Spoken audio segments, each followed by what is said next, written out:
बरवाली के राजकीय उच्च माध्यमिक विद्यालय में वार्षिक उत्सव पूर्व विद्यार्थी सम्मान भामाशाह सम्मान कार्यक्रम का आयोजन किया गया।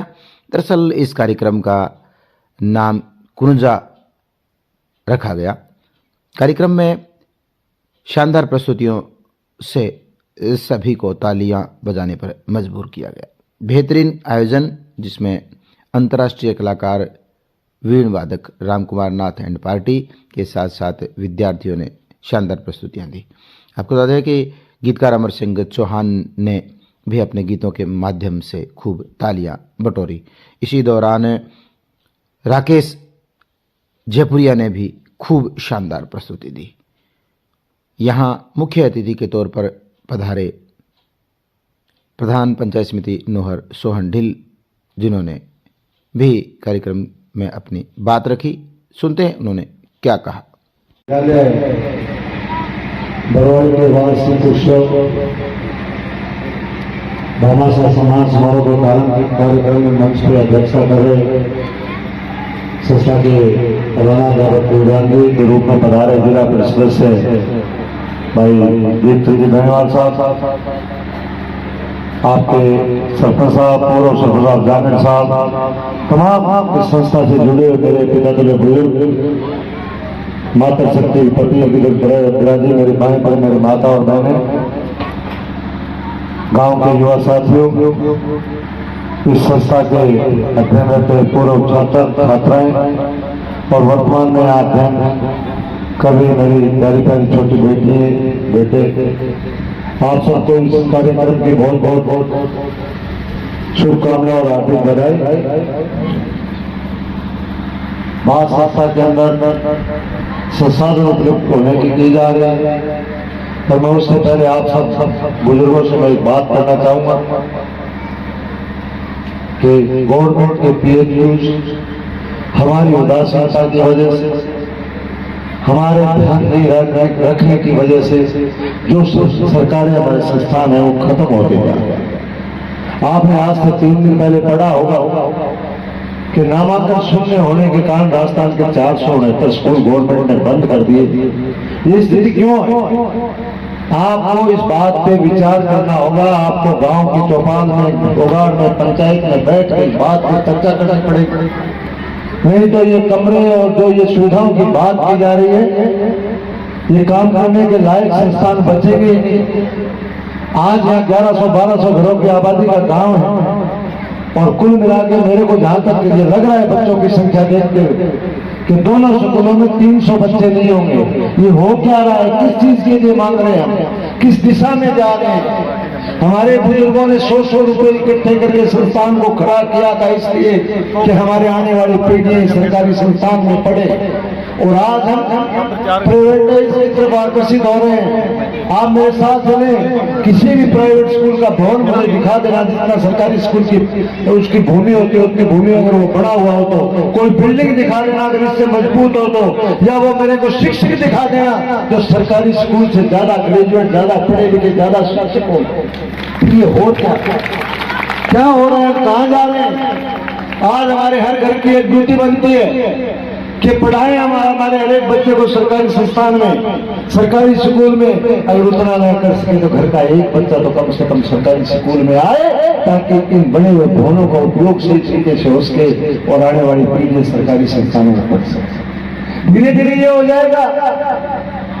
ये शिक्षक जो बैठे सरकार से ये आए कि सरकार पूर्व की हो, सबका एक उद्देश्य है।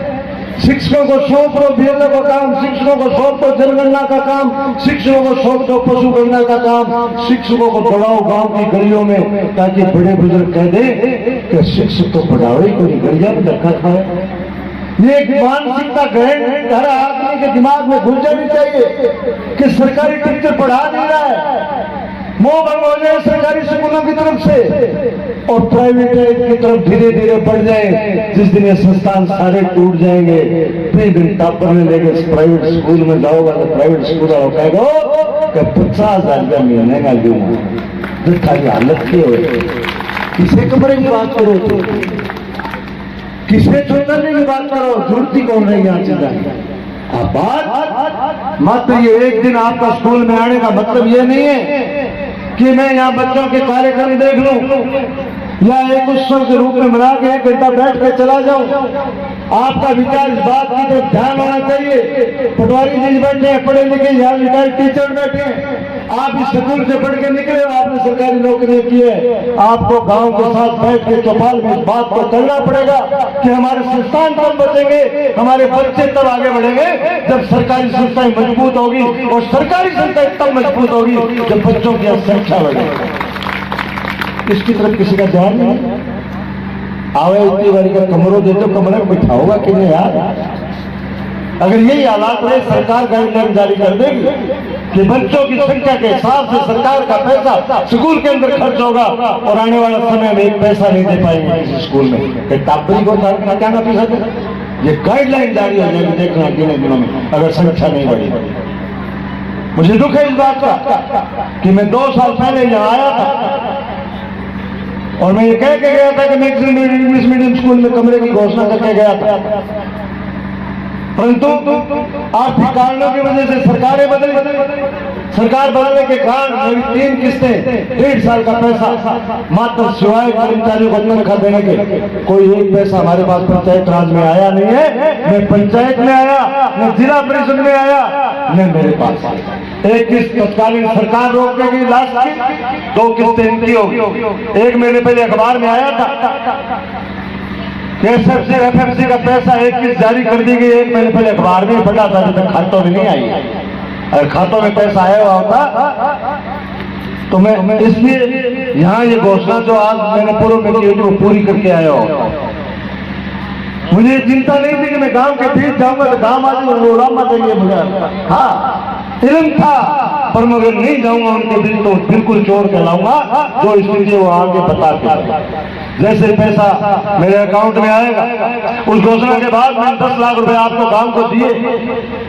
कुछ कारण रहे, 2 सड़कें सरपंच साहब को बनानी जरूरी होगी।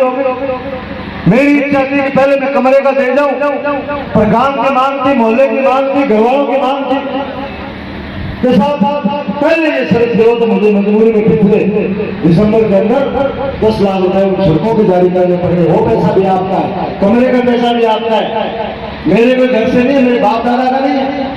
ये जो कलम आपने मुझे दिए वो आपके आशीर्वाद से मुझे पैसा आपका ऐसा आपकी सलाह से लगा जाऊं तो आप बढ़िया कहेंगे। मैं बैक डोर इंट्रोड्यूशन कर जाऊं तो फिर बात करूंगा।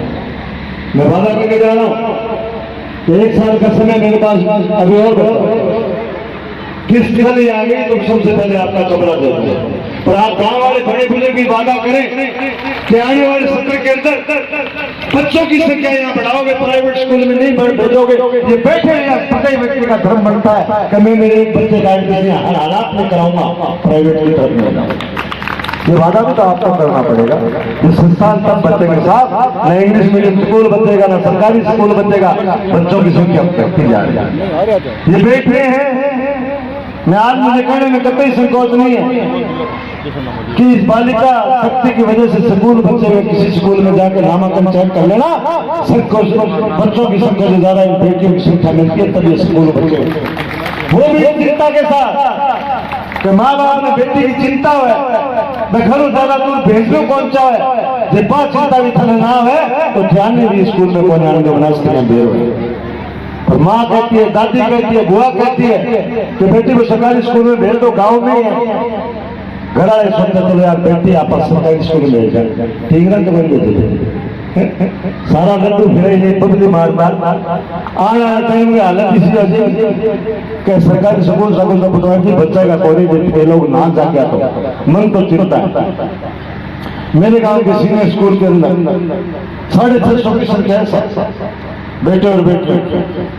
इंग्लिश मीडियम के अंदर हमारे 280 बच्चों की संख्या, 200 बच्चे हैं हमारे पास विलय करने के बाद। प्राइवेट स्कूल भी 3 है, उनके पास भी संख्या अच्छी। पर मेरे मनमाफिक मैं मेरे प्रिंसिपल से, मेरे गुरुजनों से, मैं मेरे गांव वालों से झगड़ता रहता हूँ। जो मेरी इच्छा है उसके मुताबिक संख्या स्कूलों में है नहीं, तो बजट वाइज में कोई कमी नहीं आने देंगे। आप तो इन संस्थान को बढ़ाए हुए जो है इनको बचाने का काम आप करो बैठ के, और इसको एक अभियान के रूप में लेना पड़ेगा, तब जाके ये संस्थान हमारे बचेंगे। सरकारी नौकरी जब लगे ना तब पर देख लेना, गांव में रेशो निकाल लेना। आपके गांव के अंदर साल के अंदर 5 कर्मचारी लगते हैं, तो उनकी एजुकेशन देख लेना कहाँ से स्टार्ट हुई थी। सरकारी स्कूल से पढ़े हुए मिलेंगे, प्राइवेट स्कूल का मात्र एक मिलता है, वो चकाचौंध लिपा पोती पीडीसी बस बढ़िया सो मकान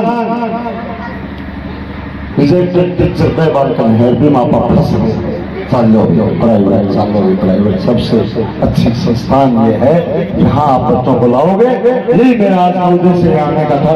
धन्यवाद। जय हिंद, जय भारत। आपका कमरा जोड़ दूंगा।